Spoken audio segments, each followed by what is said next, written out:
ఏం ఎక్స్పెరిమెంట్ చేసినావు నాన్న? అయి పెన్సిల్ వచ్చిన వాటర్ పడతలేవు. ఎట్లా ఏం చేసినావు? అయ్యో అసలు అనుకుంటా. ఇక్కడ చూద్దాం చూద్దాం చూద్దాం చూద్దాం చూద్దాం. చూపి చూపి ఓన్లీ వాళ్ళకి చూపి అందరికి. కూర్చున్నావు. ఎట్లా చేసినావు నాన్న?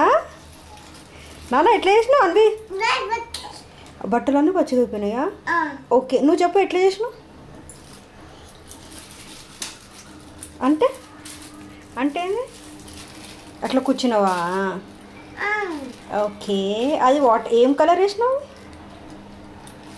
ఏం కలర్ అది? ఆరెంజ్ కలర్ అది. ఓకే బాగుంది నీ ఎక్స్పెరిమెంట్. టీవీలో చూసి చేసినావా? ఓకే సరే బాయ్ చెప్తావా నువ్వు అందరికి? బాయ్. మళ్ళీ చూపి నీ ఎక్స్పెరిమెంట్ చూపి అందరికి చూపి ఒకసారి. వావ్.